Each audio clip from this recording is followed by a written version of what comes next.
Welcome back. Welcome.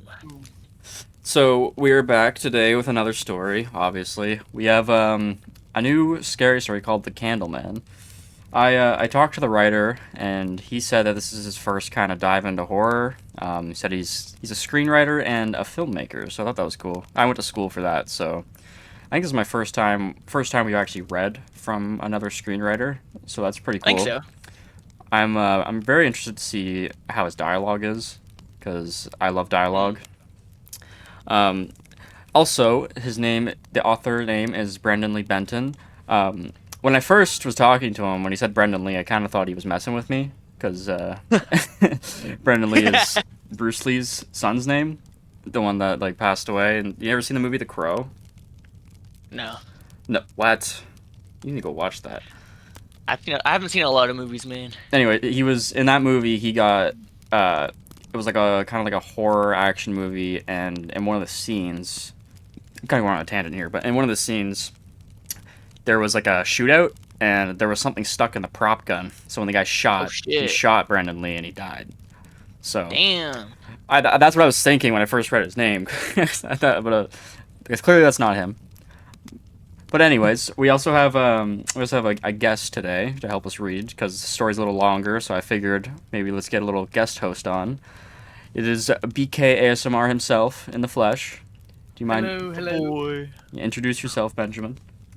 Hello, I'm BK ASMR. I have an ASMR channel. I whisper for fun. He does So, whisper for fun. He whispers sweet nothing into people's ears. yeah, yeah. Ugh. So if you're into that stuff, I'll leave a link in the bottom so you guys can go check him out if you guys want to listen to some bigger man whisper in your ear. But anyways, Ben, you take it away. I got you. The Candleman by Brand Lee Benton. The river fog came in early that Saturday night, rolling off the Blackwater like smoke from a fresh wound. It slicked over the cracked sidewalks and leaned against the dead windows of the old factory district, blurring the streetlights into pale coins.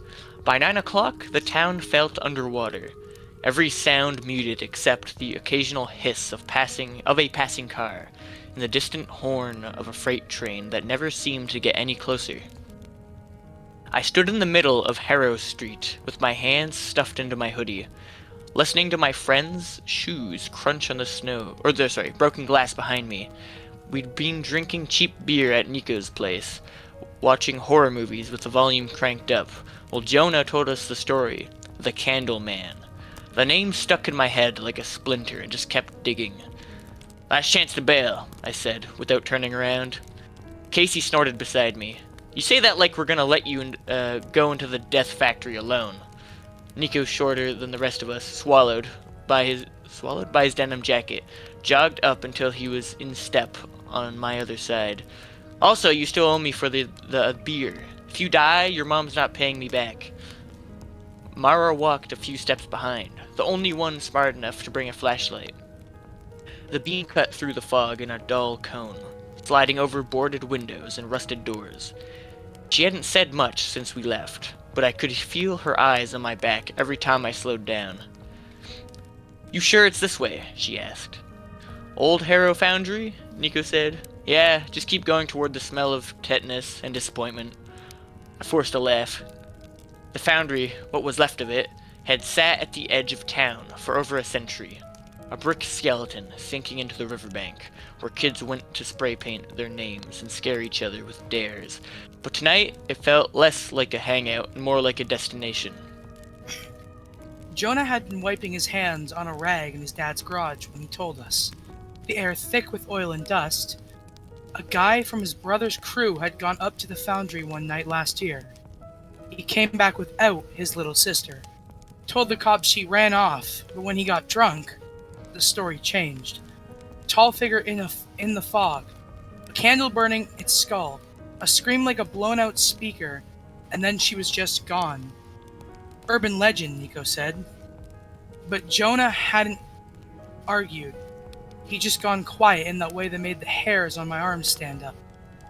That silence is what made me say, what if we go see? Now slogging through the fog, I wished I kept my mouth shut. We turned off Harrow Street onto the narrow road that dropped down towards the river. The asphalt was chewed up and patched so many times it looked scabbed. On the right, chain-linked fence sagged under dead vines. On the left, the ground fell away to the black water below. The river barely visible where Maria's light skimmed its skin. God, it's like Silent Hill, Casey muttered. Minus the budget. Hey, Nico said. We had exactly enough budget for a 12-pack and 2 bags of chips. Show some respect. I didn't answer. A shape was rising out of the fog ahead, wide and low and broken at the top. What was left of the Harrow Foundry. Up close, it looked worse than I remembered. The roof was mostly gone, leaving only rusted beams and jagged stretches of wall. The main entrance was choked with rubble. Half buried in the breeze was a metal sign that read, Harrow Talry. The missing letters like teeth knocked out of a grin. Empty windows stared blackly. Edged with broken glass, across one wall someone had spray painted "No good here, no God here" in dripping letters. Cheery, Casey said. Maria's beam crossed a bent chain-link gate. A plastic warning sign, once bright, was faded almost white. Danger, keep out. So naturally, Nico said, we go in. We squeezed past the edge of the gate inside the yard. The gravel was uneven, puddles of black water reflecting distant streetlights. The air smelled like wet rust, and something sour underneath, as if a century of smoke and fat had soaked into the ground and never left. Damn. That was pretty sick. That's pretty good. Ooh. Okay, I said, trying to sound casual. We hit the main floor, snapped a few pics, then bounce, post them, laugh at Jonah for being dramatic. And if we see him? Casey asked. See who? Nico said. Casey rolled his eyes. The candle, dude. Mr. Wax Skull. My throat felt dry. Then we finally get you the TikTok fame you've been begging for. Mara stopped walking. Her light had landed on a narrow stairwell that sank into the building side. The concrete steps were cracked, the banister rusted into lacy holes. Above the stairwell, someone had painted a crude candle, yellow drips running down its sides, a red pool at the base. Basement? She said. Hard pass, Nico said immediately. Basement, I repeated. The story said he came from below, from the vats. Casey stared at me. The story also said, never go looking for him, genius. Maybe it was the beer, maybe it was the fog, maybe it was Jonah's face when he mentioned his brother's friend. The way his expression went slack, like something inside him was sinking. Whatever it was, I felt pulled. We go down, I said, real quick. Just to say we did. Mara looked like she wanted to argue, then shook her head. I'm not staying up here alone. Nico muttered something about bad decisions and early funerals, but he followed us as I started down. The steps groaned under our weight, and shed little flakes of concrete with every footfall. The fog thinned as we descended, replaced by a wet chill that seeped through the shoes and into my bones. Mara's light was strong up top, seemed to shrink and weaken, swallowed by the dark like a match. I hate this, Nico whispered behind me. At the bottom, the stairs opened into a wide room. The ceiling was low and crisscrossed with rusted pipes.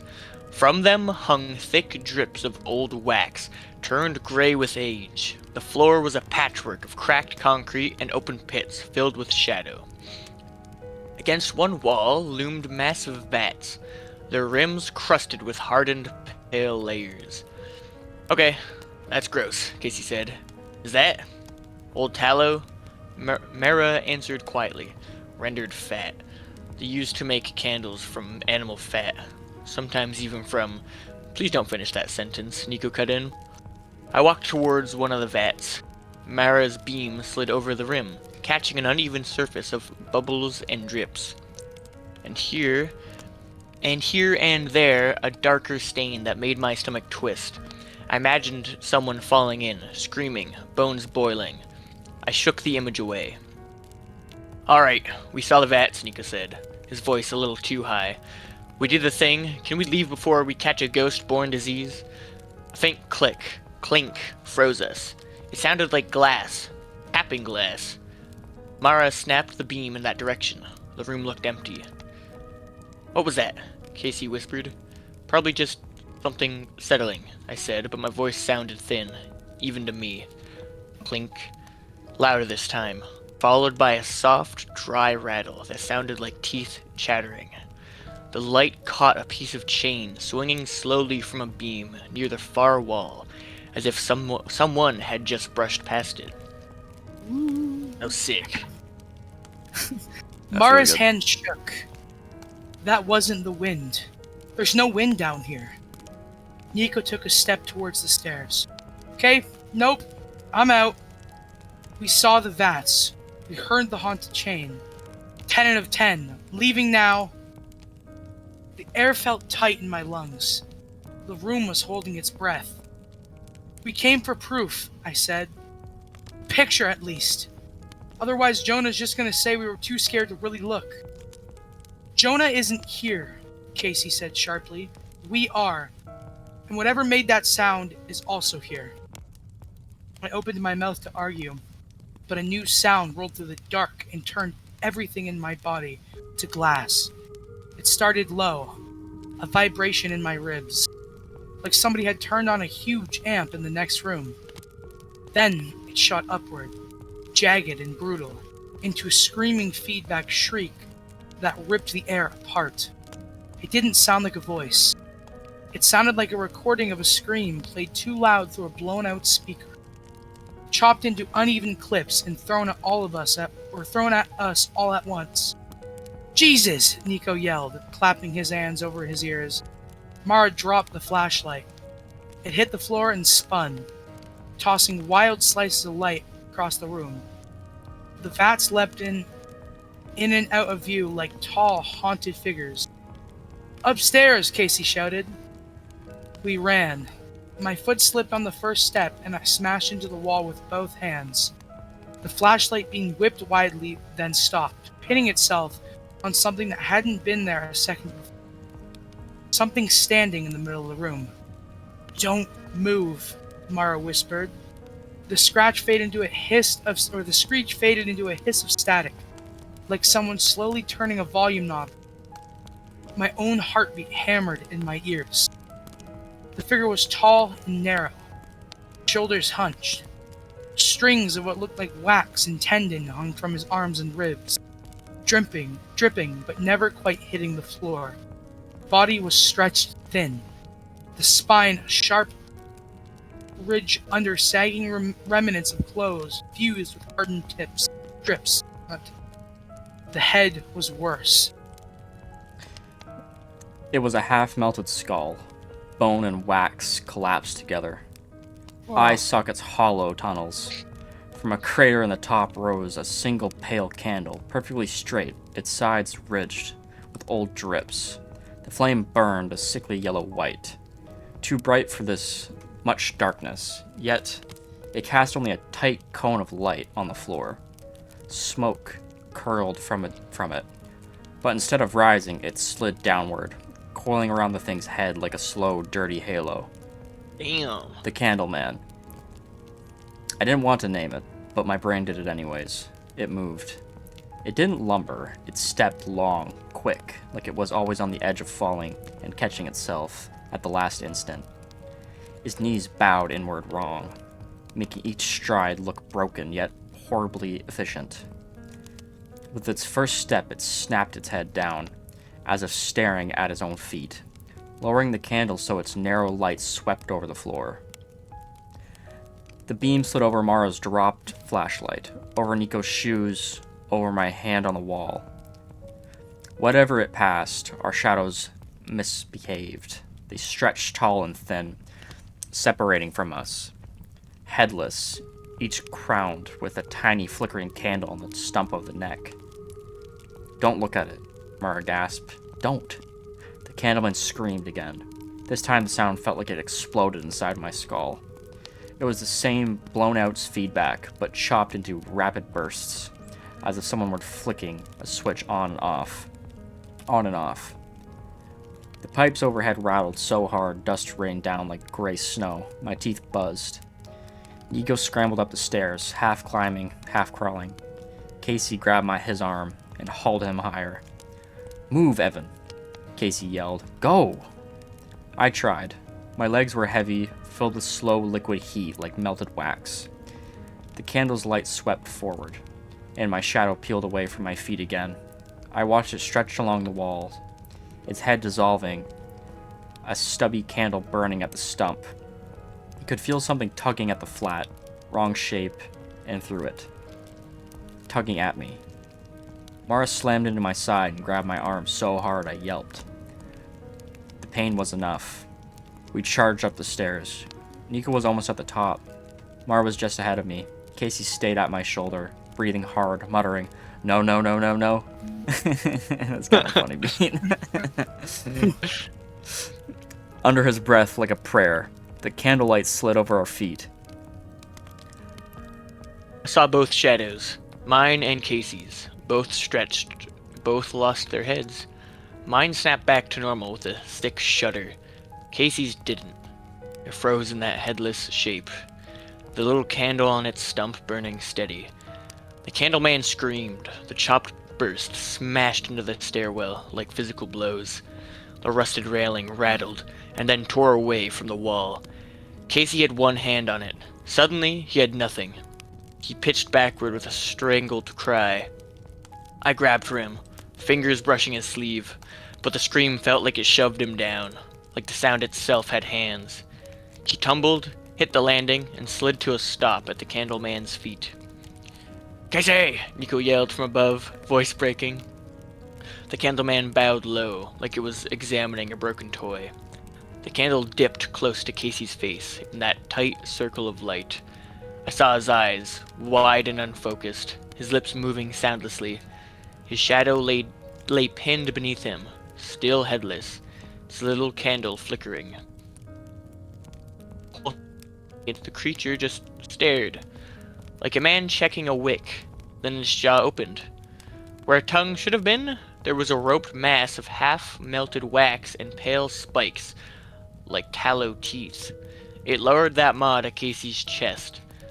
The scream that came next wasn't the candleman's, it was Casey's, but shredded, chopped, and blown out in an instant, ripped from his throat and fed straight into the creature.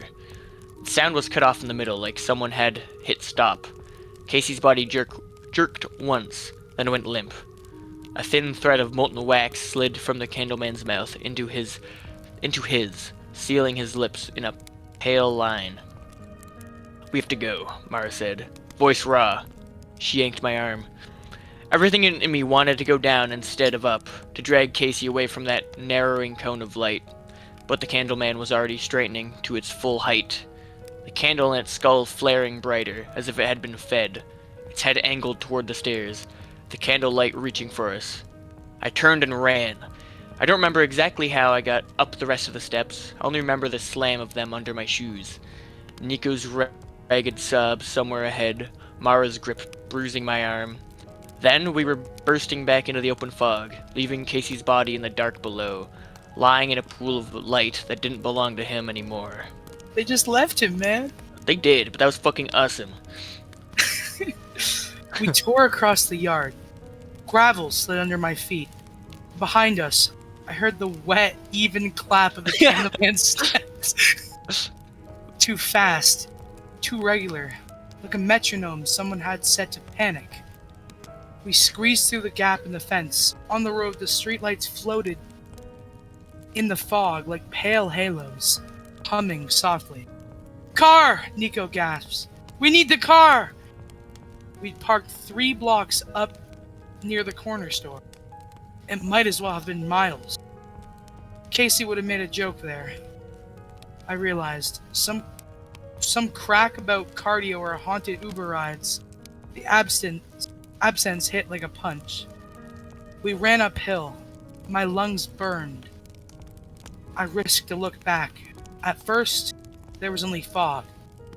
Then a thin, searching cone of light near the ground, jittering as it moved. The Candleman had reached the road.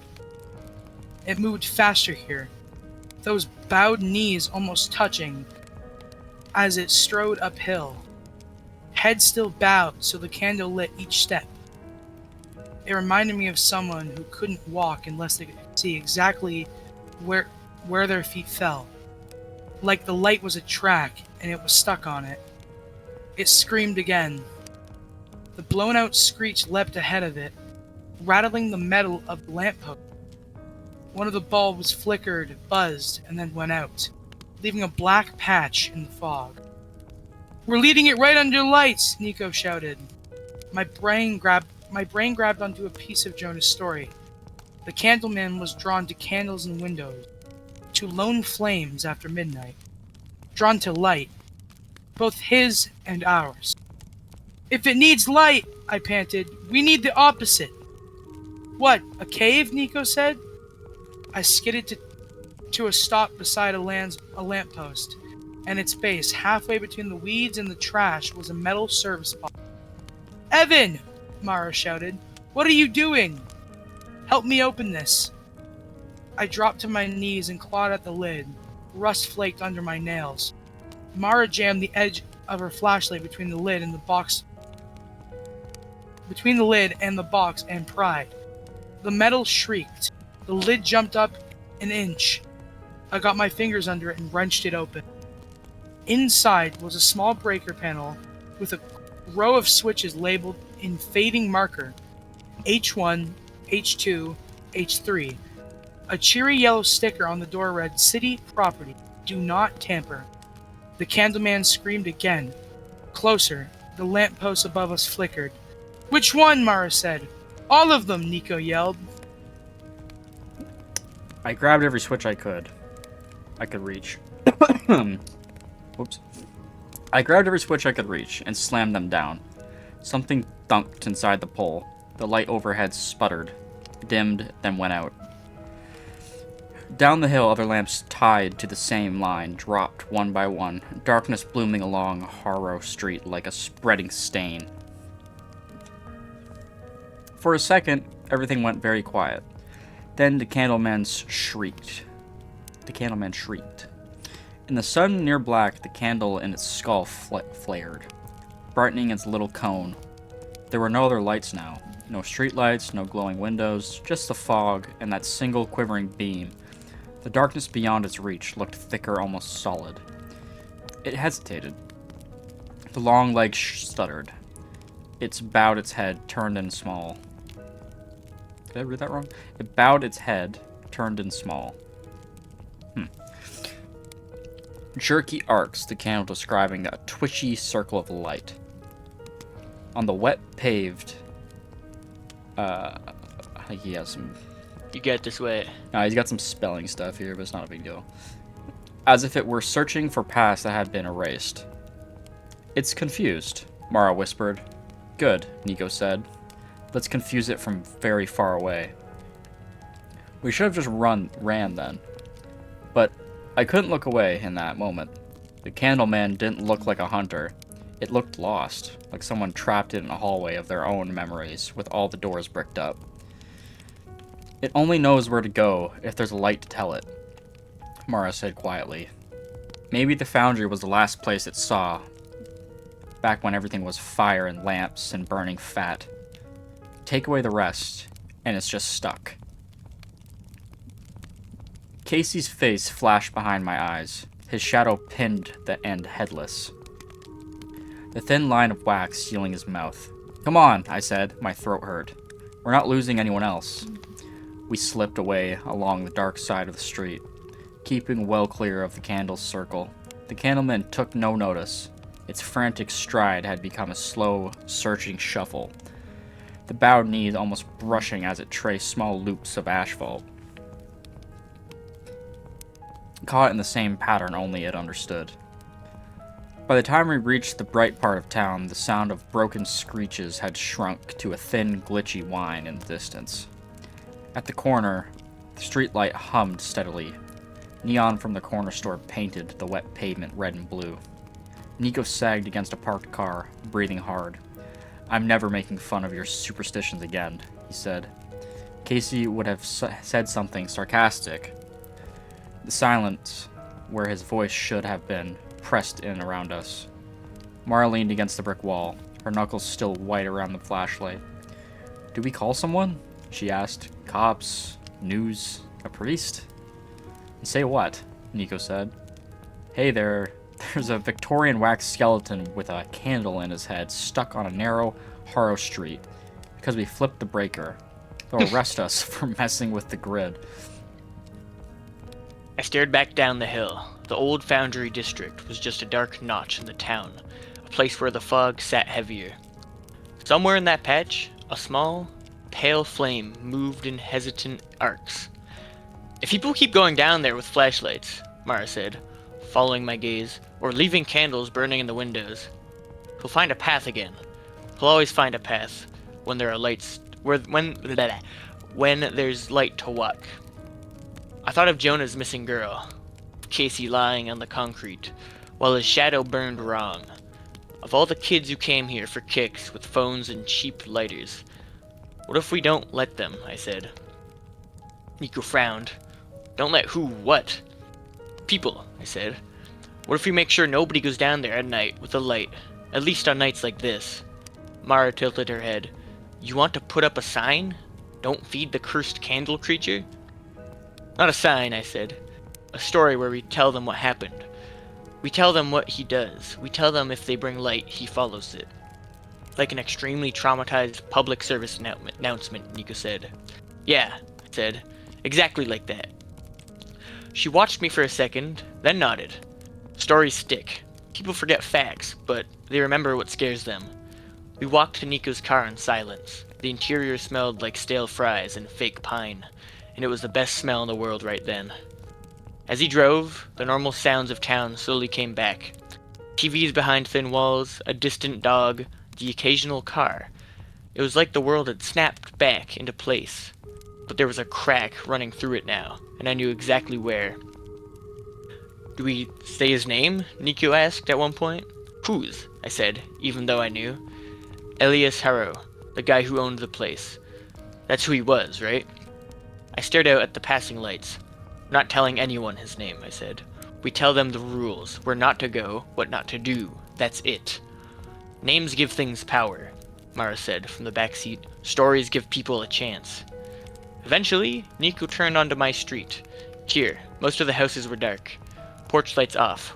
A few sagging decorations left over from some long-gone holiday drooped in the damp air. He parked in front of my place. "So," he said, "pizza and movies next weekend?" Fucked up. "There is no next weekend," Nico added quickly. "I mean, there is, but we're not going anywhere near... We're not going near anything abandoned ever again." Mara managed a small smile. "You'll forget," she said. We all will, a little. That's why stories matter." I stepped out and leaned down to open the window. "Hey," I said, "if you ever see a single candle burning in a window after midnight, blow it out. Even if it's not your house." "Captain Trauma has spoken," Nico said, but he nodded. Mara just said, "Good night, Evan." I watched their taillights fade into the fog, then went inside.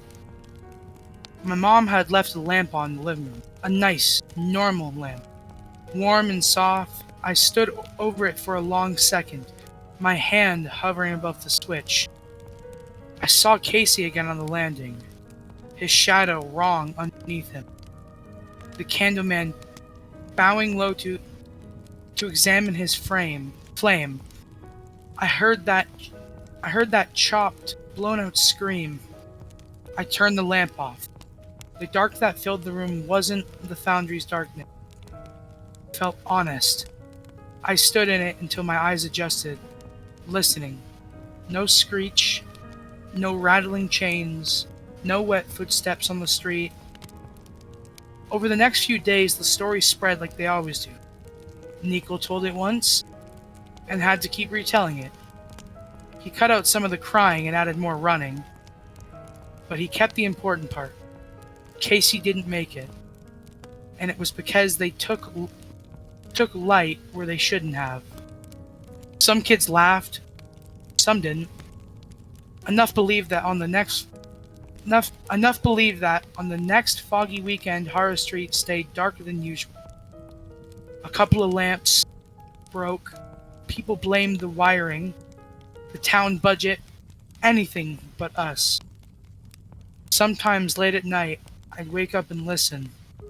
Now and then, on a really foggy one, I thought I could hear a faint, distorted wail drifting over the river, glitching in and out like a broken broadcast. It never came closer. The Candleman was still out there somewhere near the foundry, head bowed, candle burning, walking whatever paths of light people gave him or denied him. With every switch, every scream, every careless flame. I don't know if we made things better or worse. I only know that stories travel faster than he does.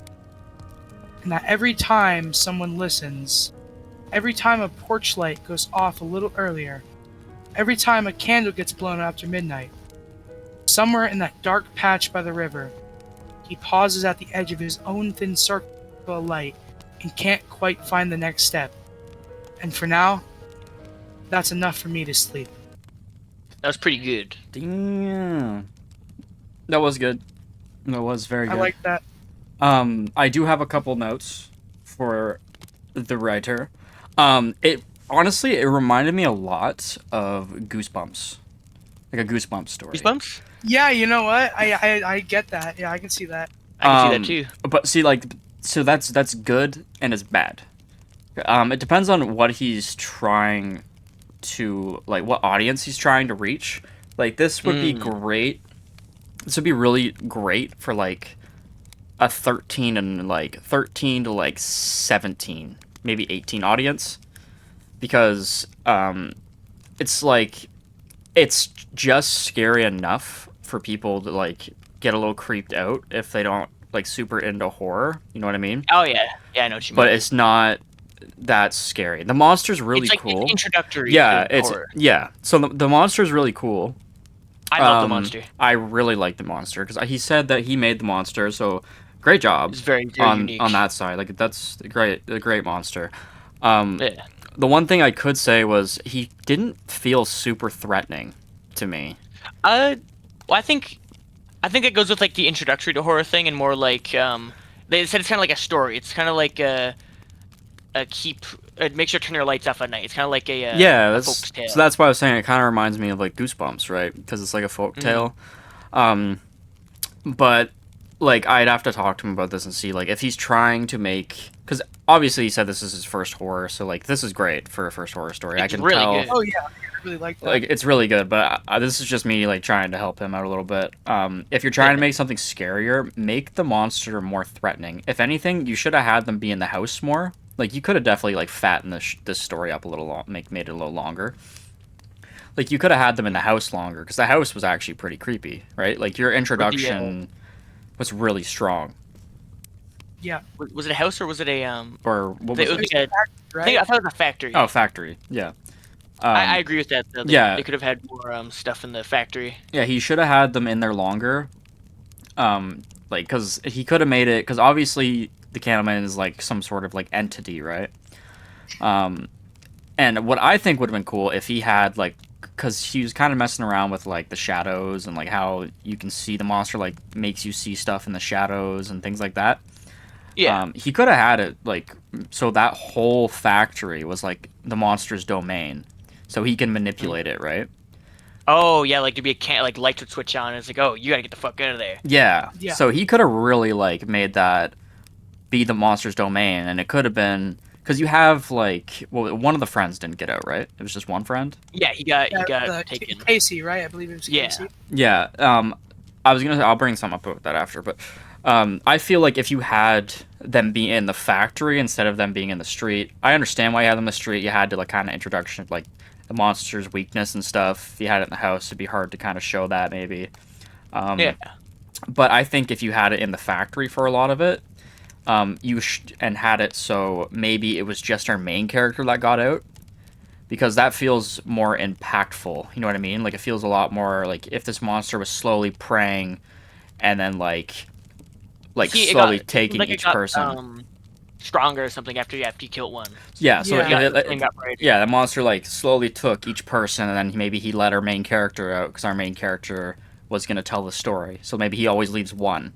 It's like, he let the main character go, so the main character can keep his legend going, kind of thing. Yeah, give him power. Yeah, but like I said, like I don't know where you're trying to go with this monster. This is just some feedback. Um, I do the character death of Casey. Honestly, it wasn't super impactful. It kind of was like an in passing thing for me. Like I didn't really realize. I feel like The characters didn't seem upset about it either. I yeah, was gonna say, like it wasn't impactful. You know what I mean?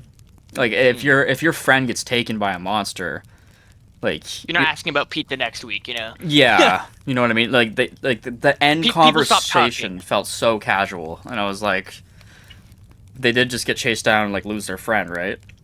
Yeah. So like it was just kind of like oh, I don't even like him anyways type thing. It's kind of what it felt like. Yeah. Um, Yep. you definitely should make that like a little more impactful. Like oh, like they're upset. Like I don't know They these did have characters very well, so this would be like this is something making them the moment more impactful. I'd have to probably read it again. He did have the one moment where he said Casey would make a joke here, and then the there was 2 or 3 of those moments, wasn't there? Where he kept on thinking of what Casey would have said in the moment. Yeah, but that's I only remember the that one. feels like kind of in passing. You know what I mean? Like because it's kind of hard to remember it because it's so like in passing. It's like oh Casey would have said that, but like that kind of just feels. I don't. It's hard to explain. It kind of feels more like they're mourning this character, but like they're mourning it so soon. It just feels a little awkward. Yeah. You know what I mean? Yeah. But like I said, You'd still be in like shock, I guess. yeah, but it's still a great introduction story. Like if you were introducing somebody to horror, this would be something you could show them, or like your kids or something, because this is very, very like goosebumpsy. And make sure they turn the damn lights off. Yeah, you make sure your kids keep your power bill low. The visualization in my mind of the Candleman was actually terrifying. No, Oh, he's. do you want me to hear the sound, Ben? I have the creature concept Yeah, the art too. He sent me. I'm probably gonna put it like right here, and anyone who wants to see it, there'll be an image of it right here. So sick. He also said he has a second version. I think it's the prequel to this story, like the introduction we to gotta the read this. Candleman. We are definitely gonna read that because I really like this. I'm gonna hopefully you reach out to me after listening to this and we can talk more about it. Oh, I had one more note. Some of it, this is more of like just kind of like a personal preference thing with me. Like everyone's different, obviously. I feel like some moments you were too descriptive. And I understand why you're being that descriptive because, like, usually when you're writing a script, like you said, you're a screenwriter, like, you can't go super in depth with some things because you got to leave it up for the actors, and you don't want to be too descriptive because you're not Quentin Tarantino type thing. But I do say, like, you want to leave some stuff to the reader's imagination. And for me, some of the moments were just so, like, descriptive, it kind of was, like, almost too much for me, anyways. But, like, it's still good, but I think that's just a note. That's really a preference thing. You don't even have to change out if you don't want to. I can just, that's completely up to you. But that's about all I have to say. Other than that, like I really enjoyed it as a whole. For your first introduction to horror, this is great. Like I said, very goosebumpsy. I'm wondering if that's kind of where it inspired you. Maybe you liked Goosebumps as a kid. I don't know. Does anyone else want to add anything before we wrap it up here? I think it's mostly been covered. I really enjoyed the monster. I love the description. It's sick. I like how he has to like walk where there's light, or he gets lost. Badass. Yeah, it's cool. You got Ben, anything? You want to add? BK ASMR. Not that I can think of. Like it, I, the last one we read was really good. This one as well was really good. Like, I may have to keep on coming back. I'm not gonna lie. You're more than welcome, Ben. You guys got some talented writers here. we just reach out to people and they you just gotta find them. Yep. Am gonna hook this. I was introduced like thinking. We have another writer here on our channel who helps us out. His name's Penty. We've talked about him a I lot. love Penty. I am definitely going to get you guys in contact because he is an amazing horror writer, and I think he could help you out a lot with a lot of your stuff. And maybe you guys could help each other out. Like you said, you're a screenwriter and you're like you direct stuff. Like Penty's a writer; he's amazing. So maybe you guys could do something together. So I'm definitely gonna introduce you guys. But anyways, that's all I have to say. So thank you, everybody. If you made it this far, thank you for listening and listening to my rambling. Yeah. But that's all. I hope everybody has a good night. Goodbye. Goodbye. Yeah.